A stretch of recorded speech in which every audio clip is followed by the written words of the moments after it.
जम्मू कश्मीर के कुछ हिस्सों में बर्फबारी पर सीएम उमर अब्दुल्ला ने कहा, हम बर्फबारी का इंतजार कर रहे थे। तेज हवाओं और मौजूदा मौसम की वजह से आज सुबह हम 1700 मेगावाट की जगह सिर्फ 100 मेगावाट बिजली ही सप्लाई कर पाए। जरूरी सड़कों को साफ किया जा रहा है और खोला जा रहा है। हमारा ध्यान बिजली और पानी की सप्लाई और सड़कें साफ करने पर है। यह बर्फबारी हमारे लिए बहुत जरूरी है क्योंकि इससे हमें गर्मियों के मौसम में फायदा होता है। इस मौसम में श्रीनगर में अभी तक बर्फबारी नहीं हुई, जबकि एयरपोर्ट पर 4 इंच बर्फबारी हुई है। कश्मीर घाटी में बर्फबारी के बाद हम और ज्यादा टूरिस्ट आने की उम्मीद कर सकते हैं। मैं आज बजट पर विधायकों के साथ बैठक करूंगा। हमें अलग अलग स्टेक होल्डर से सुझाव मिले हैं। में थोड़ी देरी हुई, लेकिन चलिए, अल्लाह का शुक्र है, देर आए दुरुस्त आए। बड़ी बेसब्री से हम इस बर्फ़ का इंतज़ार कर रहे थे।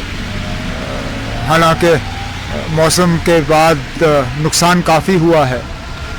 आप नुकसान का अंदाज़ा इस चीज़ से कर सकते हैं कि जहां वादी कश्मीर में रोज़ हम 1700 मेगावाट जो है बिजली सप्लाई करते हैं, आज सुबह हम सिर्फ 100 मेगावाट सप्लाई कर रहे थे, क्योंकि लगभग सारा सिस्टम हमारा जो है तेज़ हवाओं की वजह से बैठा हुआ था।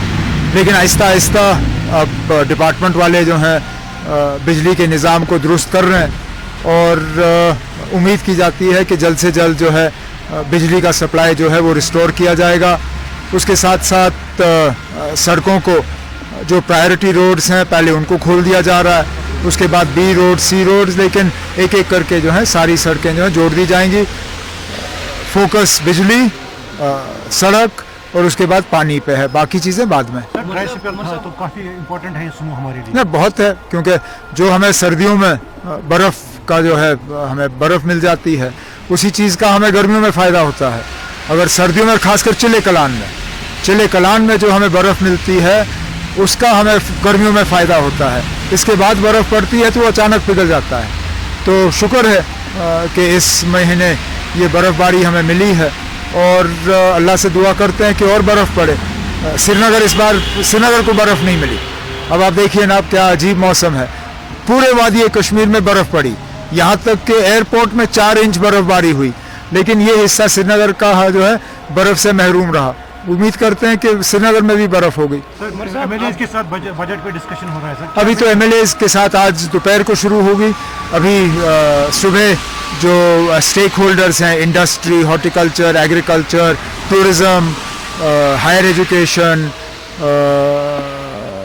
बाकी जो तमाम जो स्टेक होल्डर्स हैं, उनके सुझाव और मशवरे जो हैं वो हमें हासिल हुए हैं और अब जहाँ तक हो सकेगा उन पे हम बजट में अमल करेंगे। उमर साहब, आप क्योंकि अच्छी खासी बर्फबारी गुलमर्ग में हुई है, तो do we expect hike and boost in the adventure tourism?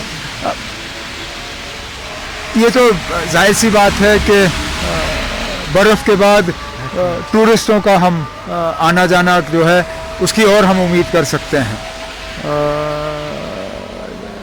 थोड़ी सी बर्फ़ में देरी हुई, उसका थोड़ा सा टूरिज़्म पे एक नुकसान हुआ, लेकिन ये पूरे नॉर्थ इंडिया में था। ऐसा नहीं है कि सिर्फ हम ही लोग बर्फ़ से महरूम रहे।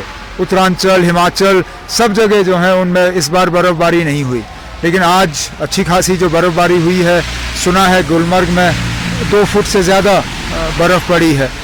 उम्मीद करते हैं कि अब और ज़्यादा टूरिस्ट जो हैं वो यहाँ आएंगे और हमारे जो स्की कोर्सेज़ हैं उनको हम सही